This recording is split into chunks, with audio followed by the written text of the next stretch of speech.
What's up, guys? I'm so excited today. I am here with the godfather of Airbnb gurus, Syed. He is out of Chicago, Illinois, and he has probably the biggest portfolio of anyone I've talked to on this podcast.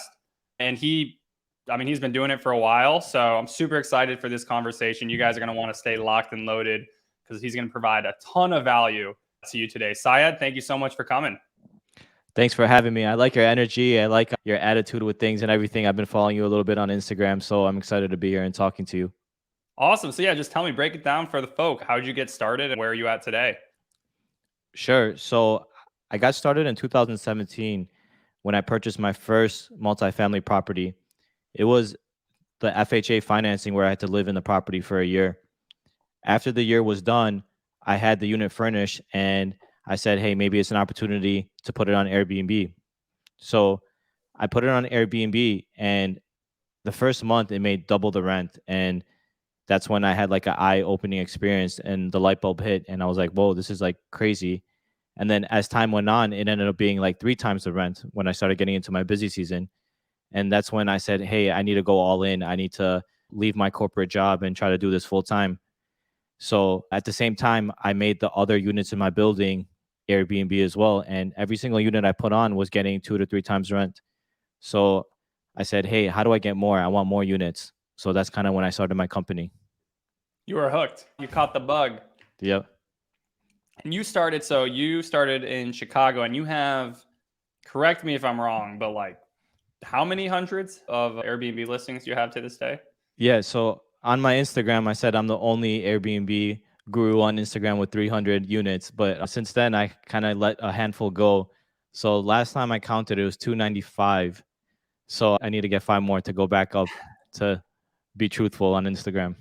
I know your high season is probably about right now or July. You've done $1 million months before?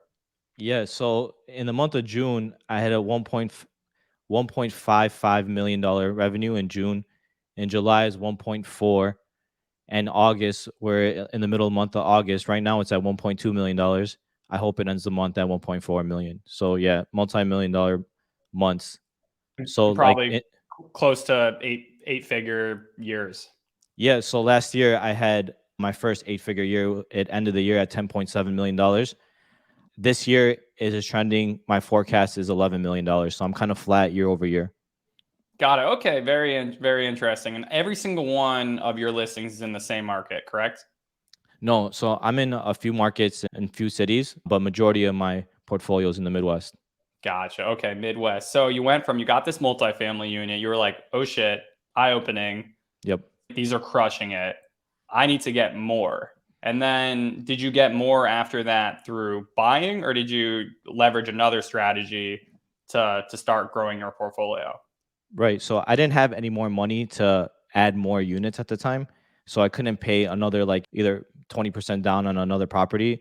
So I had to figure out how to get more units. So initially I started a property management company where I would take like a 80-20 split with like with the owner of the property. After a handful of months, I realized that's not the model that I like. And I kind of fell in my hands the rental arbitrage opportunity before even like the rental arbitrage model even existed is kind of when I started leasing some units from a landlord. And like the way it happened was I went to some like random networking event and it was nothing that special or big, but I was standing in a group of people and one of the people in the group said like, hey, we're looking for people to do Airbnb in my building. And like that was like the most shocking thing I heard. I never hear anybody say that, right? So I said, like, me, I love to do something like that. So I got their contact information and I started reaching out to them. And that's when I realized the landlord that she was working with is a pretty substantially big landlord in my market. He had about 1,000 long-term units at the time. So I said, like, wow, this is like a huge opportunity. And I started reaching out to them to try to see if I can do Airbnb for him. At the time, I was trying to pitch him that 80-20 split. And it took me I think it took me like 6 months of persistence, like calls every week or email every other week. And finally, like they pushed it off. And I just like walked in the office one day. And I think like the property manager at the time was like fed up with me. So he's like, okay, fine, I'll just put you in front of the boss. So I finally, after 6 months, was able to be in front of the decision maker, and I pitched him what I was looking to do.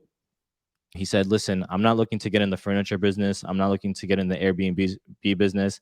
I don't think we could do this model. So I'm like, okay, well, how about if I rent 2 units from you and pay you rent, and but allow me to do Airbnb in those 2 units? He said, as long as you pay rent, don't cause any issues, like you can have these 2 units. So then I leased those 2 units, furnished it, put it on Airbnb. And then after a couple of weeks, I asked, hey, can I have like 2 more? And then after a couple more months, I said, could I have 5 more? And then there was a time where he ended up coming to me. He's like, I have this opportunity for you to do 15 here. So quickly from 2, I went up to 35 units with him. Wow, so you built that relationship, and I love how a couple things. First of all, how when you started, you weren't like, "Oh, I'm going to do rental arbitrage." I mean, this was Right. before the social media folk of posting all the videos about how to do rental arbitrage. Like to you, it was just, and this is actually similar to me. When I started, I was doing co-hosting, and then it was just sometimes where the landlord was like, I just want like just pay me each month. I don't want to deal with anything else. Right. And I was like, sure, why not? But to me, it wasn't even called like I didn't even think of it as quote unquote rental arbitrage. I thought of it as property management where I'm just like paying them monthly income versus a whole 80-20 split. So that's really interesting that to you, that's how you saw it initially. And you went deep. So first of all, you made that in person connection. Like you literally showed up. Like you weren't afraid to literally knock on the door and walk in and stay there until you were in front of the decision maker, which is awesome. And a lot of folk don't have the courage really to like put themselves out there. They might do a few phone calls, but ultimately when you're starting, like you really got to build a relationship, and there's no better way to do that than actually getting yourself in front. And then you went deep with that landlord. So now you built 35 unit portfolio just with one property manager. Right. So like to your point, a deal is never made unless you meet somebody in person. So a lot of people think that they could just like cold email and give a phone call to a landlord or a building owner and they can make a deal happen. But things never happen unless you go in person, look presentable, speak confidently, and be able to present your idea and to make a deal happen. So the biggest thing is go out there, try to be meeting people, networking events, and making a deal happen in person. Yeah, But and that's yeah, awesome. And that's awesome yeah, how you went to a networking event again, right. and it didn't seem like you had like even a mission of like I'm going to go to this event so I get X out of it. You were just like, oh, there's opportunity. You need to meet people in order to Right, accelerate your growth. right, So, and a lot of people today have the blueprint for doing all this, and they still, but you just put yourself out there, which is really great. right. So now you got 35 there. So how'd you get the other 260? Yeah. So right after I had 35 with him, I ended up becoming like a player in the market where I had a reputation and I was working with somebody that everybody in the market knew about. So he was well known in all the landlords in Chicago because he had so many units. Landlords So talk. right, exactly. They're So friends. it was really easy, not really easy, but it was easier on the second landlord to be able to convince him by just simply saying, like, hey, I'm working with XYZ. I'm looking to lease 2 units. Would you allow me to lease 2 units? I have 35 units with him. You could talk to him and ask how I've been doing with him. And that's like the best pitch that I could even like do because I have a reputation now. And they answered me and said like yeah, after like some persistence as well, like a couple of months later, they had a motivated situation. The landlord had some units available, and this landlord actually even has more units than the initial landlord, so he had 5,000 units under management. So when I asked for 2 units, he said yeah, go ahead, let's try it out in 2 units. Now with that landlord, that the second landlord, at the moment I have 180 units with him. So Oh my wow. this yeah, and unfortunately, I'm not doing business with the first landlord anymore. So Got it. yeah, Okay. So, and tell me, walk me through the economics. So that first yeah, 35 units you did at that same time. I mean, yeah, yes, you're not buying, you don't got to do the down payment, but how much did that cost to furnish, damage deposit, right. first month's rent? What did that all look like? So some of the units were studios to 2 bedrooms, so it would range from like $5,000 per unit to like $8,000 to $10,000 per unit. But the way I was able to get funding or scale quickly with that landlord is I always requested like 2 to 3 months free upfront, and he was motivated enough to agree with those terms. And within those 2 to 3 months, I was able to recoup the cost of the furniture to be able to reinvest it back into more furniture and to grow the business. So I'm not able to get those terms anymore. That was like when I first started my business, like the 2 to 3 months free. Right now, it's more like 1 month free or even less. Is But that, is that's that because of the summer or just in general? it could be demand for long-term tenants has increased over time. Number two, it's also I've have a lot more capital to deploy to add more units, so I'm not there like negotiating probably harder than I can be, and I'm taking the deals that sound okay to me versus like the home run grand slam deals. But initially, when I started, I was able to convince him to give me 2 to 3 months free upfront. But there was no security deposit that I have to pay in my city. There's a lot of move-in fees, but I was able to negotiate no move-in fees on these units. But I would have to pay the first month's rent, so I would have to pay the first month's rent and the furniture. But again, I would recoup those costs so quickly in 2 to 3 months to be able to redeploy it back in the business. Got it. So that's what, so you 35, let's just say 35 units, you getting the Right, first 2 to 3 months free. So right. you're putting studios to 2 bedrooms. Let's just assume your average, let's just say your average furnishing cost is what, $10,000? Yeah, 5,000 for the studios, and then it was up to like $10,000 for 2 bedroom, two baths Got it. at So the 10 time. G's times 35. So 350 grand. So tell Right. me, how was that? Did you generally use cash? Do you So business when I credit? when I added those 35 units, it was not like in one shot. It was over Yeah. time. So it was over like maybe 8 to 12 month period.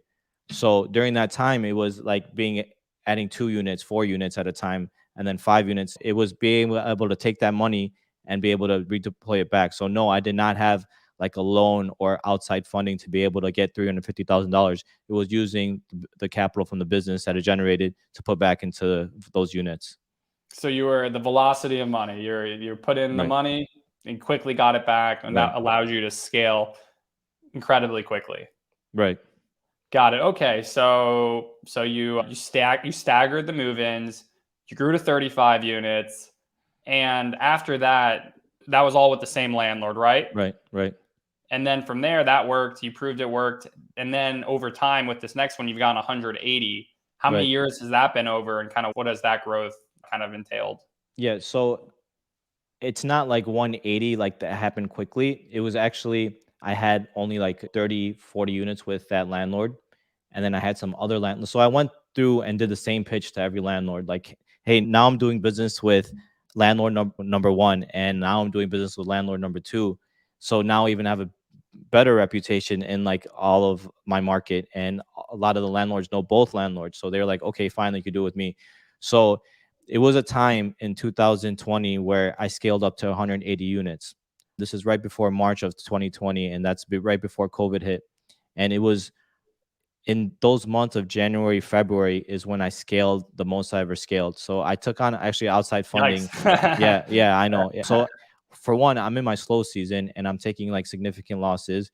And then I took outside funding during that time to be able to pay for furniture because I was taking losses using my money I gained from the previous year. I was using it for the losses that I was getting in the slow months. And then I had to get outside funding to buy more furniture to scale up during that time because during that time that's when like the landlords were motivated because they don't have people coming in to lease long-term units with them, so they were able to give me a lot of units. So I think during like those 3 months of December, January, February is when I scaled up like 50 units during that time. That time I had to use outside funding, and that's when I opened up maybe like 8 credit cards like Amex and like Capital One, and I kept on asking for limit increases, and there was maybe like $200,000 from there. I got outside funding from friends and family to be able to get another $100,000, and I was using that to grow during that period of December, January, February, thinking that hey, March is coming up, spring break's coming up, I'm going to be in my busy season again soon. And unfortunately, that's not like what happened. Right? COVID came, hit me with the brick wall. I was taking crazy losses, taking on crazy debt, crazy growth, and all of a sudden, flights have stopped, and Airbnb has refunded all the guests their money, and I have a $500,000 rent payment with not that much money in my to my name anymore. So Yikes. So how the yeah, hell did you navigate? And I this is y'all are listening. This you got to stay tuned because that was Yeah. probably about the worst situation anyone could Right. face. They just grew, scaled right before an unparalleled, I mean, unprecedented. Nobody could have imagined Right. situation occurred. So how did you navigate that? So at the time, I had 180 units, and I had about 10 landlords. And the announcement for that flights have stopped, like it hit it hit our industry before it hit anybody else's. And I knew what the impact was going to be because I had a lot of colleagues that said like, hey, this is going to be pretty bad, and maybe it's time to start talking to your landlords to start terminating leases. So with these 180 units, I went to the landlords, the 10 landlords, and I gave them three options. I said, one, allow me to pick up my furniture and leave. Let's terminate the lease. Number two is, let's get on a revenue share and share in like whatever dollars come in because we don't know what's going on. And number three is like, I just don't pay you and you could like sue me for whatever I have. And Sorry, it's the not diff funny. yeah, now it's funny because I'm over it now, right? But Yeah. at the time it was You're just like, yeah, evict me right. and That's sue just me. right, Like, exactly. And at the time it was so fresh that a lot of landlords were like, no, we're not COVID charity. We're gonna go after you for everything you have. You better pay me every single dollar. So there was about four landlords that said that. and then Three Chicago said, "Oh, landlords, nope, right. you can't go after your tenants." Right, but none of this announcements happened like in like until like the first two after the first 2 months, right? So Yeah. I went ahead and like I was walking into people's offices and they were shocked and taken away by that because like they said, oh, in all years I've never had somebody like just drop in my office to tell me like something so crazy and saying, hey, I can't pay you rent anymore and you have to let me leave unannounced. And but a lot of the landlords appreciated me being so like coming to them so quickly about it and telling them like, hey, I see a problem happening. So there was four landlords that said like, hey, we're not gonna give you a break at all, you better pay every dollar. There was three landlords that said, okay, pick up your stuff and leave. And then the two landlords that I really needed for them to say like, hey, you could stay in these units and pay me a portion of the rent, or let's get on a revenue share. There was about two landlords that had 90 units with me at the time. And so I went from 180 units down to 90. There was maybe like 40 of them that allowed me to pick up my stuff. Maybe there was another like 40, 50 of them that said like, hey, you better pay me. But eventually they started realizing after a couple of weeks like how significant and severe this is going to be to the economy. So they started giving me settlement amounts and payments, and I was able to terminate the lease after giving some dollars. But I went from like that 180 to 90, and I got into this revenue share with these two major landlords, and they essentially kept me in business during COVID. COVID for our industry was not as bad as it was for, say, the hotel industry. Airbnbs sounded like they were cleaner than hotels. It was less people in and out and not a revolving door of like people from all around the world coming. So Airbnb wasn't as bad as it could have been. So those two landlords ended up seeing that like, hey, you're still bringing in a substantial amount of money. Let's keep you for some time until we figure out what's going on. Got it. So just to like try to recap, you were at Yeah. 180, you dropped to 90, and you Right. sold the furniture. I mean, what'd you do? You got 90 couches here. You've got, let's say, two beds per unit. You've got 180 beds. What do you do with all that? Yeah, so I had some buildings at the time and a bunch of garages and basements, and I had like some family garages. So I was moving furniture all in different garages and basements and stuff. And yeah, so I had a lot of furniture during that time. So it's like a crap load of furniture. Right. And, That is, and also even during some of the settlements that I had with like those like 50 units, I gave up furniture for it. I'm like, okay, I'll give you this $30,000 payment and you get to keep my furniture too. So there was like different transactions, different deals for each landlord. got it. So Yeah. you took a lot of the furniture, you gave away a lot of the furniture. You're down at 90. I guess when did things, and then you're getting hit with these rent payments too still. So like how red did it get? And then how'd you approach that? And then how did you get it going back to the green? Right. So like I said, I was able to figure out payments to those landlords to terminate. So those, and some landlords just let me go. And then the two major landlords with 90 units allowed me to go on a revenue share. So we just had to see what results came in, and then I would pay money on the back end. So they essentially kept me in business. And for me, So like then what had happened was there was a lot of other companies that went bankrupt during COVID in our industry, one being Stay Alfred and Domio. And so for the Stay Alfred situation, they started liquidating a lot of their FF&E, so like their furniture and all the stuff in their units.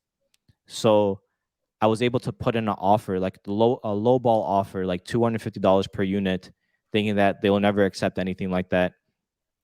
But I started getting responses back from like the liquidation attorney that like, hey, your offer has been accepted for this building, $250 per unit. Here's 15 units. You could go ahead and pick up your stuff. And that was like another light bulb moment for me, saying like, whoa, like, hey, they have so many buildings all over the country. How much more furniture can I buy from this like liquidation? So I kind of started going to all the different locations around the country and started buying a bunch of Stay Alfred furniture. And I bought a total of 150 apartments worth of Stay Alfred furniture. So you already had your own furniture at this time. So what did you, and then you just started picking up units with that furniture? Right. So then what happened was I had to get warehousing to be able to store all this Stay Alfred furniture. And mind you, like to furnish a unit, like I said earlier, it's cost about $10,000. So to be able to get it for $250 and some like good high quality furniture was like a steal of a lifetime. It was once in a lifetime opportunity. So I wish I could go back and have bought more. I bought 150 apartments worth of furniture. I wish I could go back and had unlimited amount of furniture from them because I started passing up deals from them. But I did not know what I was going to be able to do with it, where I was going to store all this stuff. But at one point, I had to figure out warehousing, and I had about 3 warehouses like all over the country. One in Dallas, one in a suburb in the Midwest, and I had like warehouses all over the country with a whole bunch of Stay Alfred furniture, with like the gray sofas and the green chairs. If I don't know if a lot of people know like their signature furniture. So with all this furniture, I went back to those 2 landlords that I had a relationship with, that we had like a revenue share with, and I said, hey, like, do you want me to add some more units with you guys? Like, if because they were struggling from a long term tenant perspective as well. So they were a little motivated. They had a lot of extra units because it affected their business as well. So I said, hey, listen, like, would you allow me to furnish more units and let's get still on the revenue share and allow me to put this furniture in and let's take that 50-50 split again. So they started agreeing with me. And during COVID is when I kind of scaled up all over again using that Stay Alfred furniture and not having to be committed to any lease. So it was almost like a no-brainer to add as much as possible. So that's Was, when I went from like 90 to, again, probably added another 120 during like a 1 year of 2021. got it. So what did 2020, Yeah. March, April, May, like did the summer pick up? Were you getting monthly like travel nurse renters, or Right. who was coming at this time? So initially we had to lower our daily rate to basically, like, we took the rent amount, say it was like 2,000 divided by 30, and that's what was our like daily rate for our Airbnbs. We had to do like minimum stays of like 15, and we would only like emphasize like long-term tenants that were in situations that like there was like always domestic issues, divorces, people in middle of moves, the people that were necessary to work during that time, like the high risk like situations that people needed to come in for. So there was some demand, obviously a lot less than what it was before because all the leisure and business was gone, but there was some demand still. So it ended up being okay. It brought in some dollars, and the landlords were okay with it at the time versus having like $0. So, like I said earlier, the demand didn't affect Airbnb as much as hotels. So Because people had people, that yeah, kitchen, yeah, and especially that extended stay. And right, I know I think I was talking to like Mike Chang at the time, who right, our colleague had some units in New York, and he said that doctors, who right, didn't want to like bring COVID back to their families, right, they would rent. Essentially, they would just convert their short terms to long terms for these right, doctors, so they could have them as like a environment away from their family to come home from after doing the shift, the COVID wing shift or whatever. right, So you saw stuff like that. You saw travel nurses. You kind of saw a different type of demand, and largely being that medium term travel. right. And that was only for 2 months, and that's when like people realized like COVID was bad, but not like the That worst thing in the world, bad. right? So by the summertime, it ended up being like pretty good. It ended up having some like good leisure demand. It was always based on like the certain wave that was coming on with how many COVID cases there was and what was going on in the world. Like there was the variants and all that. So there was a lot of waves, but luckily that summer there was no waves. COVID cases were down at the time and people were starting traveling again. And that summer ended up being pretty good. And again, that made like the landlords happy that I was getting very close to paying them the full market rent at that time. And that's why they kept on giving me more units. But this time I didn't have any upfront costs because I already purchased the furniture on pennies on the dollar. So I was able to scale up pretty quickly again. And 2 years later, 3 years later, has that Stay Alfred furniture held its was it quality? So it's good and bad. One, it was very heavy. Like those sofas that we had were about like 600 pounds. And we have a lot of units that are not in like elevator buildings. So the workers that had to bring it up a couple flights of stairs like complained a lot. I'm over that furniture. I think it's really ugly. I can't take the green chairs anymore, but it has helped me scale pretty significantly. And since then, I've been happy with it. Got it. So it served its purpose. So you Right. went back. So you went 180 to 90, added another 130. Yeah. And then when did kind of like things shift back to normal for you, where it was no longer this 50-50, Right. but you just started getting into long-term rent agree or long-term lease agreements. Yeah. And yeah, kind of walk me through that kind of like post-COVID, like snap back to normal, what that looked like. Right. It was February of 2021 with then the landlords came back to me and said like, "Hey, we can't do this like revenue share thing anymore because it was a slow winter during that time and I was paying far less than market rent and they're like, "Listen, if you cannot pay the rent going forward, then you have to pick up your stuff." And that's when it was like March where I had to start paying like full rent again and the demand was pretty strong in my market. So what had happened was COVID ended up cutting the supply in half. And at the same time, we had some regulation changes. So it ended up being like the barrier to entry to add units in my city. It was very difficult for people. So with the supply decrease and the demand coming back to like pretty good in my market, it ended up being a record year in 2021 for me. Got it. So things blew back. You started entering into long-term lease agreements. What'd you say? Hey, can I get 2 months free up No, front it or was just straight up start paying rent again. start paying Because rent? it was with the same landlords I already had a relationship with. So they gave me like almost a break during COVID to not have to even back pay what I had to, the shortage that I gave them during that time. So they're like, just pay rent going forward and we'll be okay. Beautiful. Okay. So things were really good in 2021. Supply was low. Right. Did supply start picking up once things were kind of getting back to normal? Did folks Y- start trying to come in and take on some new units? And then, yeah, So, I guess what have you seen 2021 to 2023? What's that looked like? right. So for me, 2021 was my record year and that was driven by the low supply. The demand was probably flat from from 2019, but because of like the low supply, my rates were like more than I ever had. In 2022, the demand increased because that's when like the mask mandates were removed. A lot of things were back to normal, but also at the same time, supply did increase. But supply didn't match 2019 levels because of the regulation changes. So that was helpful again to me in my business. And 2022 was a great year as well, but not as good as 2021 for me. But what had happened in 2022 is because of the pent up demand in the summer, my winter was significantly worse than I ever could have imagined. There was like a fatigue of travel in my markets where people all came during the summertime and they didn't need to come anymore. So I had a record summer, but a record loss of in my winter. So my cash flow was like crazy during this time. Yeah, and I respect. I mean, I think you've got a lot of. I'm trying to think of the word that isn't. I was gonna say maybe I'll say cojones.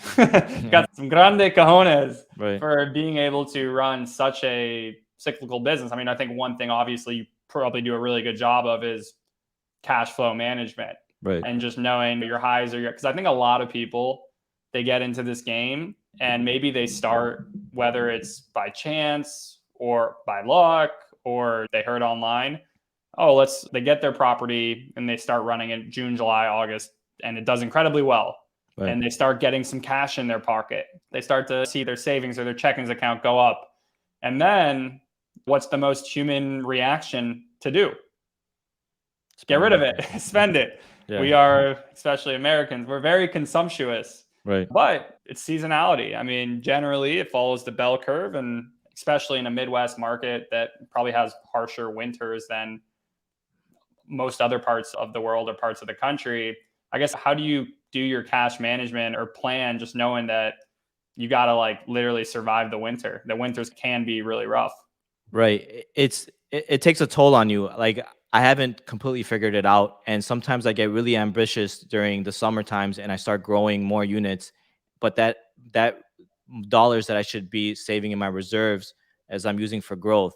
So I do get into situations every winter where, one, I'm deferring some rents like 5 days to get extra income. I'm turning off the auto payments for all my softwares and utilities.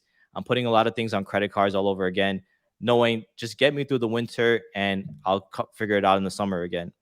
But there is some thought behind it too. Like, I have cash flow forecasts that I kind of have an idea of what I'm working with, but it's like I did not expect how bad this last winter was going to be. So there was a time where the money proceeds I was making last year in 2022, I wanted to purchase four more properties, four more buildings. I had $1 million of cash that I wanted to deploy out. And during that time, like, interest rates started increasing and prices for buildings started increasing. So I said, like, hey, I started timing the market. Maybe it's not the best time to buy.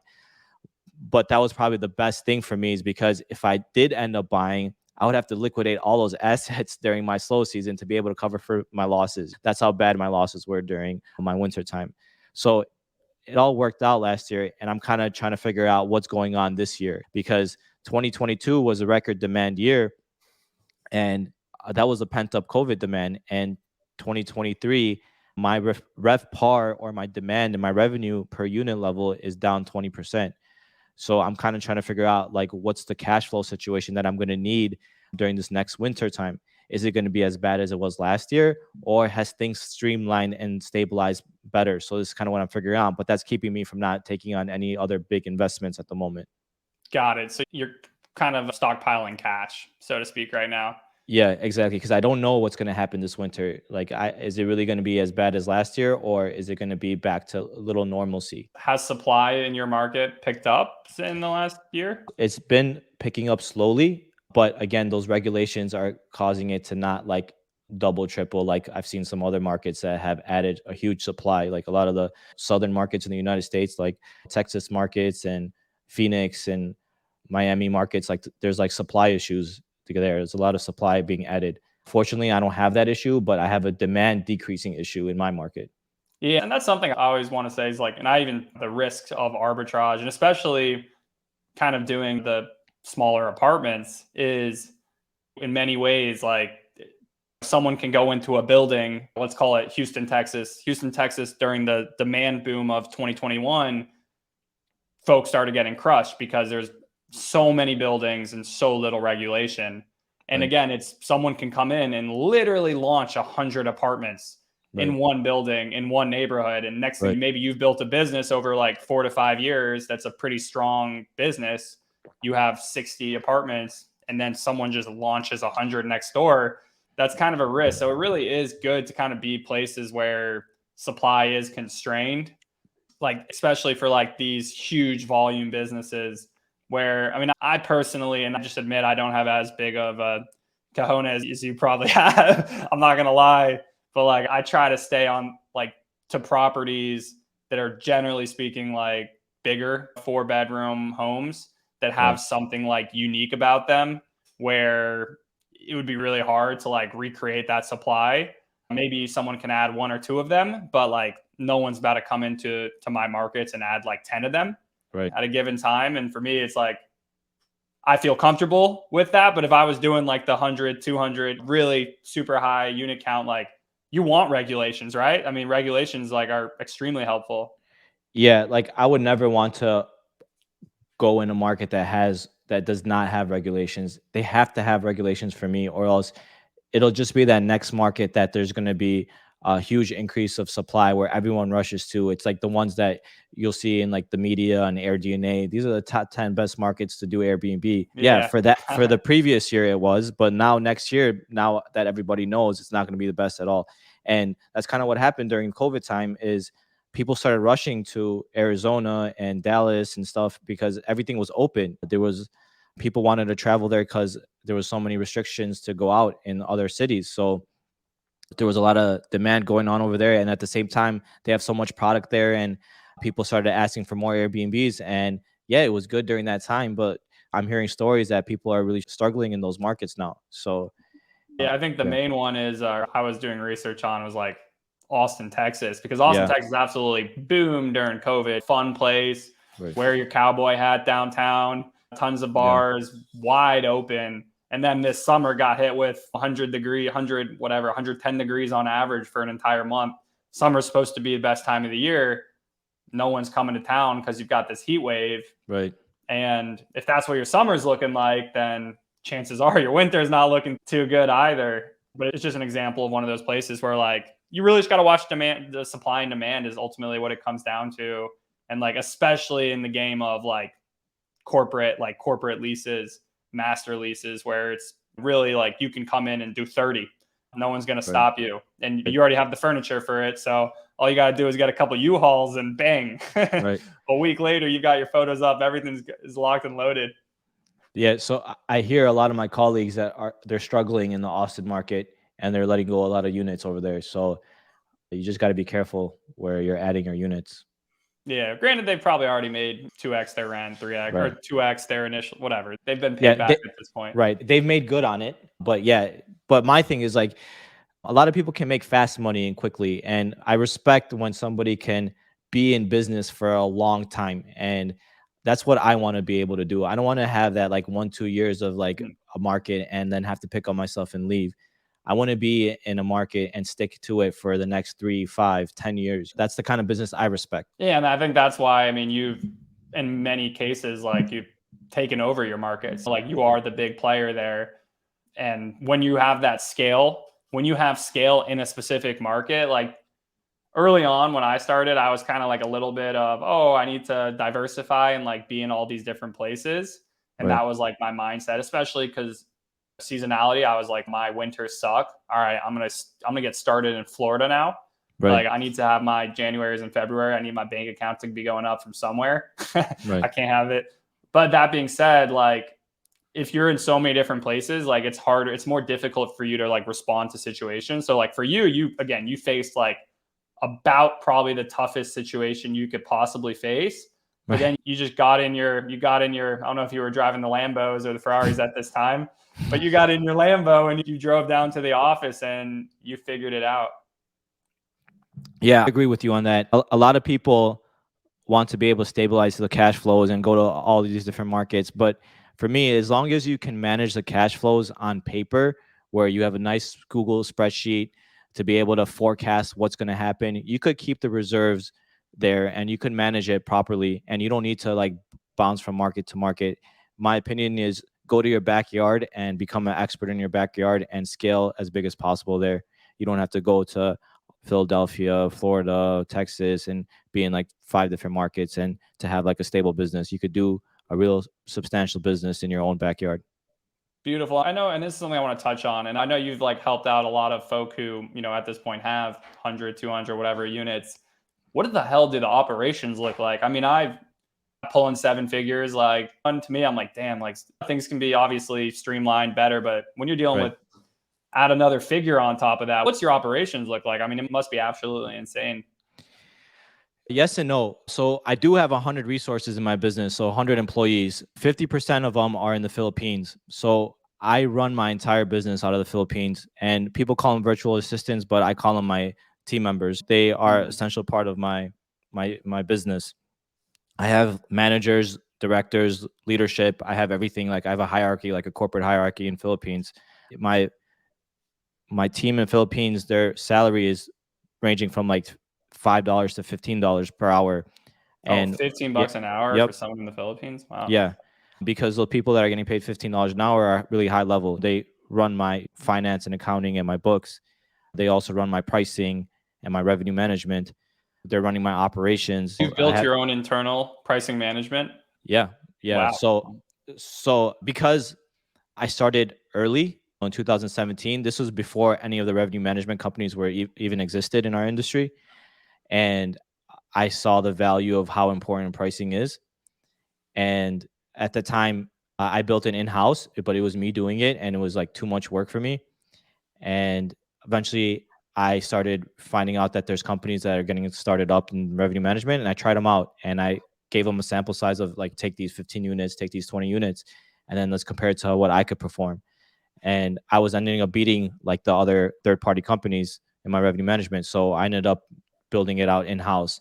And I have to say now, I think I have a better process or hand on my business from a pricing perspective than even like the largest of companies right now, or any of the revenue management companies.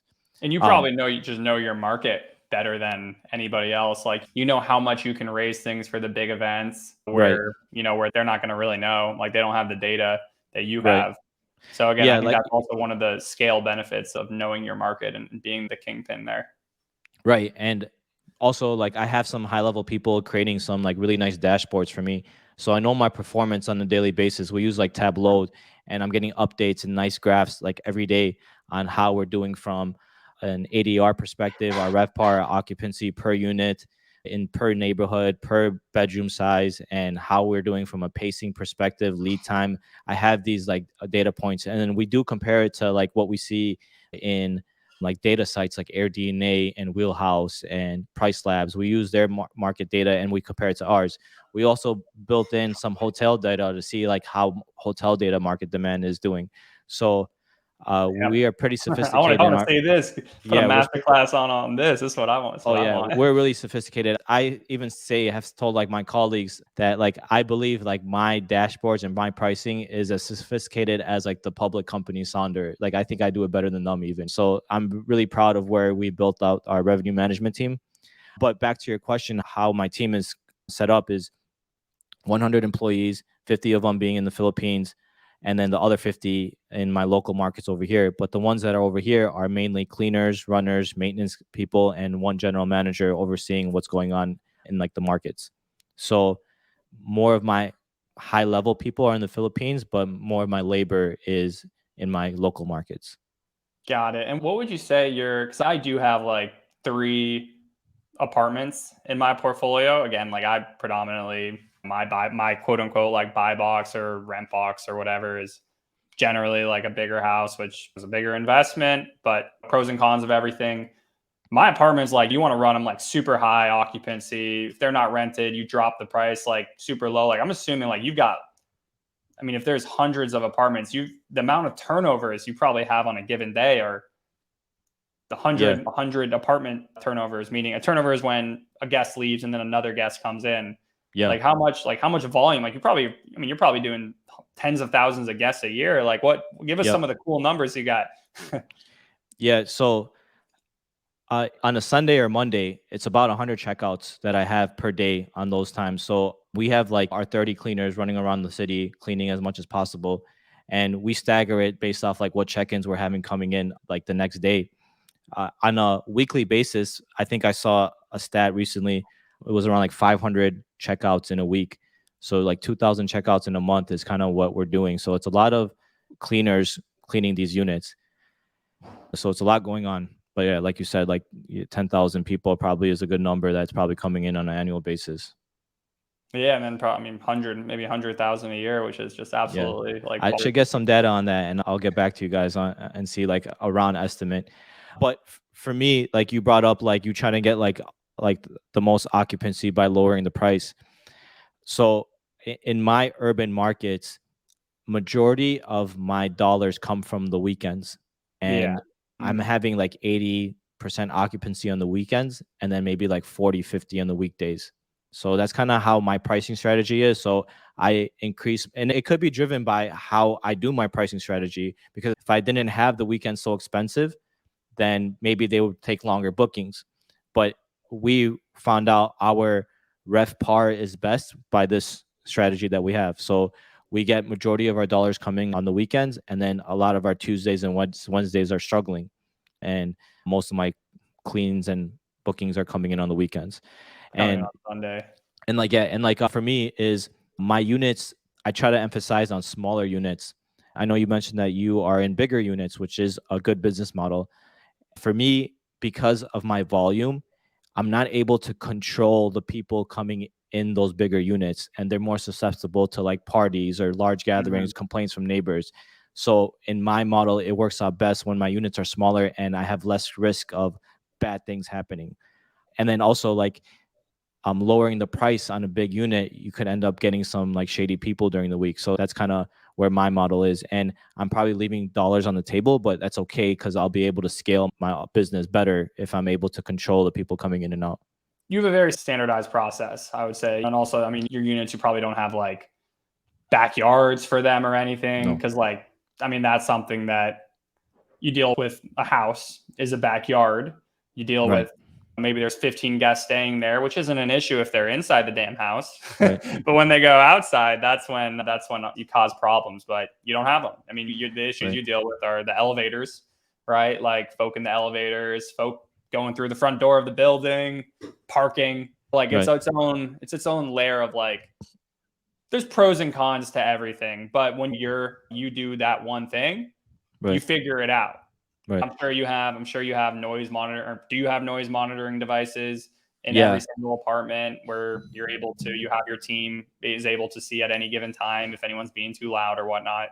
Yeah, so I use like the minute devices, and I have them in maybe 250 of my units. We're trying to do our best to get them into all the units. We were kind of late in the game to get those in our units, so we're trying to figure out how to get them now after having so many units. And it's a challenge in itself to like wait for checkouts to get somebody out there to install them and then Yeah. manage it. So it's like a work in process that we're figuring it out. But yeah, those minute devices are really helpful because one, we get complaints from the landlord saying neighbors complain to them about us having noise issues. So it's nice to have like the data behind like, okay, when was a noise issue on this day at what time? Well, according to the data, they went up to this decibel and not above and beyond that. So one, your tenant is not credible for what they complain about. And number two is like we're keeping our place in the control. Like it sounds better to the landlord. So I really appreciate those devices. They've been really helpful to me. And you got every front door, you got a ring. Do you have a ring doorbell No. camera? Okay. No, unfortunately, I don't. Again, I added these units before like that idea came. I wish I Yeah. could have it, but not. So a lot of my units are not in like luxury A class buildings. Like I made my business within like this B class type building. So like a lot of older buildings. So like the functionality to be able to get wiring and to be able Yeah. to Yeah. keep those like on all the time. And it kind of doesn't make sense because they're like walk up apartments, and it's I would have to have multiple cameras, and like the landlord might not be okay with it. The tenants don't like it. So some of them I do, and it would be ideal to have them in all. But right at the moment, I've been able to control it more on the screening side versus like after the fact and like after they're coming into the unit to see like who's coming in. If you do a lot of your work on the front end, you don't have to worry about seeing cameras of people walking in or not. But yeah, that would be a nice feature to have in all units. So what? Yeah, tell us. So what is that TLDR on the front end? How do you vet guests? Yeah, so I think so. My team in the Philippines, I have maybe about 7 resources screening guests on a daily basis. And what they're doing is one, they're first starting the communication with the guest, like, hey, what's your reason for your stay? Why are you coming? Who are you coming with? And we kind of get a gist of like even how they communicate to us. Like, how are they writing their sentences? Like, we ask the first and last names for some of the Yep. guests and like the age too. And we do a little work on the back end to start searching some of these people up. We kind of find if they have a LinkedIn, like that's like perfect. Like, hey, you're a professional. I would love to have you on my. We find some people's Facebook and Instagrams, and we kind of see like the quality of people that are coming. If they have reviews, it's even better. Like it's easier to be able to accepting. I also kind of get a feeling of like, hey, is this in my A class building or my B class building? Can it take like some risk to it? And also, it's like if it's like a studio unit, like I'm okay like having these 2 people in. So it's a lot of screening on the back end that we spend a lot of time and a lot of people. We are using also some like screening softwares. So the 2 big guys are like AutoHost and We were using like Guest Ranger, I think is the name of the company. They were cheaper than AutoHost for us. So we were using them as like a selfie and ID verification. We kind of built our own backend to do the exact same thing because we felt like we didn't need to have their like background check anymore because we were looking up their social media anyway. So we kind of have our own like a portal for a guest to come in and upload their ID and take a selfie to make sure that they match. And we only use that for like certain guests, like higher risk guests or different platforms. Airbnb, we don't do it. Mainly VRBO and Booking.com is where we use that software. Got it. So you are multi-channel, because I know some of your I don't want to trying to think of the word, but like some of your, like if you're if you're a prophet, like your followers, what are they called? Like your decibels? I don't know. Decibels? Disciples. Yeah, disciples. Damn, what is wrong with me? I gotta get Connie, can you get me some coffee? Yeah, I need some too, I think. Yeah. I know some of your disciples, they're just Airbnb. They rely on air cover and and then they just get like general renters insurance policies. So I think it's interesting. Yeah. Or maybe I'm mistaken, but that's what I thought. Yeah. So some of my colleagues, I think I know who you're referring to. Yeah, they're just on Airbnb and they run their business that way. And I'm sure it's a good way. But for me I always started from the beginning where I had it on other platforms as well. So that's kind of what I know. And I just assume that like, hey, if I'm on more channels, more visibility, I could get better bookings, better occupancy. So I am on Airbnb, VRBO, Booking.com, Expedia. And we had at one point working with like Marriott to come into our mix, but they were too complex with like the softwares. And we're like, we don't want to take this initiative on right now. But majority of my business does come from Airbnb. Like 85% of my business does come from Airbnb. And I would love to have it where it's on other platforms. And we kind of try to work with those platforms to be able to grow on them. And just whatever the market is saying, they like Airbnb to book our places. And it is what it is. Got it. Okay. Wow. So 85% of your traffic, even being multi-channel, 85% of your traffic is still Airbnb, which for me is actually less because, again, it's kind of like the houses versus apartments thing. And old folk, which is kind of like my guest avatar or whatever. Like I love grannies. The grannies use Vrbo for whatever reason. Right. Even though, I mean, I don't know why they do because Airbnb sides with the guests on every little thing. So whereas Vrbo is like, all right, you want to hold their deposit? Here you go. Hold their deposit. Go ahead.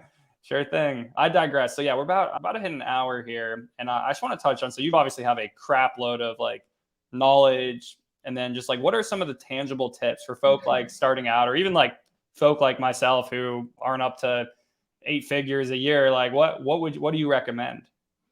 So one is like go on the knowledge side and watch videos. There's a lot of people on YouTube that are giving like free content and giving tips to how to get started. There's a lot of good Facebook groups that everyone talks about the different problems and things that are going on. You could go the accelerator route and hire a coach or a mentor or a course, which I also recommend doing. I didn't go that route because there was no such thing when I started. But obviously, if I learned from somebody else, it probably kind of saved me from a lot of time and a lot of effort for me to figure it out and a lot of money I spent on making mistakes. So I think those are good options to get started. But also just like taking action is huge. And a lot of people get into the analysis paralysis side and just learn and never take a step in making it happen. So I think being able to take on a unit somehow, some way, whether it's lease arbitrage, whether you're doing it in one of your extra rooms or you're doing it for a family member or a friend, just take action and get involved in the business. Just don't sit on the sidelines. Got it. I think something I like from earlier is literally get up and go to networking meetups. Right. Walk in. If you want to do the corporate arbitrage route and walk into the building, start talking to them because they've probably gotten the phone call before, but they probably have not gotten someone who literally just walks in there. Right. Focus on relationship building. Focus on long-term relationship building, because it seems like for you, a lot of the landlords that you had early on, you're still rolling with several years later, and they've helped you weather storms, and they've helped you. I mean, at this point, how many landlords do you interface with? Which I think one thing that's cool about having so many units with so many landlords is like, I'm sure the landlords call you, like they still got your number. I mean, you can outsource so many things, but at least in my experience, like the one thing you can't really outsource is a homeowner or a landlord like wanting to talk about something and wanting to talk to you about something. So I actually would love to Right. hear your opinion on that.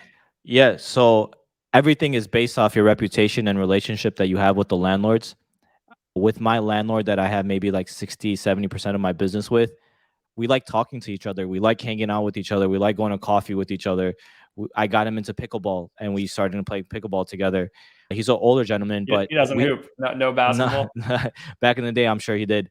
And I do enjoy talking to him. Like when I was in Miami for a conference, he has places in Miami. So it was like, oh, you're there? Let's hang out and let's go coffee. And I just like seeing him in action. He's a very wealthy guy. So I like hearing like even him getting on the phone call and talking to other people for business. But so like I do spend time on like the business development side and relationship side. Like every new unit comes through me, from me getting a phone call from a landlord I'm already working with, or me reaching out to a landlord that I already have a relationship with. So that's like one of my biggest things that I'm involved in that I'm not able to outsource to anybody else. Like the relationship I have with my landlords and new growth is kind of what I'm involved in. But mostly everything else in my business is somebody else is handling. I do have my like weekly leadership meetings, like an hour and a half every week. It's called my L10 meeting. I use this system called EOS from this book called Traction. So that kind of changed my entire business. So, but in that meeting, it's like a week's full of decisions like happen in that meeting. And it's like I have to be like focused and making those decisions. So it takes a toll on me. And I'm thinking about like how I'm going to handle the situation throughout the week. But the decision is made during that meeting. So that's kind of how my like day and my week goes. It's not a lot of work, but it's a lot of like stress. You're making decisions. Right. Ultimately, Right. you're the decision maker. You're responsible for 100 folk, and that is something like honestly, I feel like people don't think about. And like I admittedly, when I started my own business, you don't really think of like the gravity of like having people's like livelihoods on Oh your yeah. hand, and it's in a good and bad way. Like Right. for instance, my first crew that I had on a local lake, like they just got their first vacation where they're beachfront ever. Normally they pay to like stay off the beach, but summer was good this year.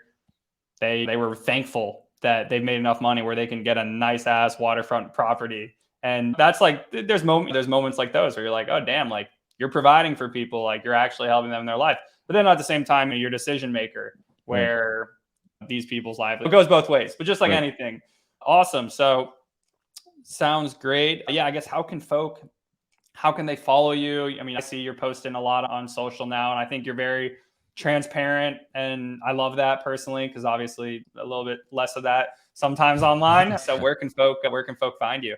Yeah, so I think I could transition into like what I'm doing now. Like the past 3 months, I started posting a lot on social media because I'm trying to build my personal brand. I've been behind the scenes for a lot of years and just putting my head down and working and scaling my business. But I see the value of creating a personal brand, and I want to eventually get into coaching and mentoring and even in the course business. So I started posting 3 months ago on my Instagram, Syed B. Follow me there. I'm posting a lot of good stories on like things I've experienced. And yeah, I like the fact that I am putting out some content that not a lot of the other people on Instagram are posting. A lot of people are posting a lot of the cookie cutter stuff that you hear the same regurgitated information from each person to the next. So yeah, I'm looking to provide a new approach and some other value, and hopefully you guys would appreciate the content that I put out. Yeah, guys, give Syed a follow. He's definitely not, from what I've seen, not your standard guru. He is the OG Godfather. He is the prophet to many of the disciples that you guys might see Yeah, online. So thank you so much for coming today, and yeah, so excited to follow your journey. appreciate it. Thank you so much. Awesome. All right, guys. Hope you all enjoyed. Stay tuned for next time. And that's a wrap.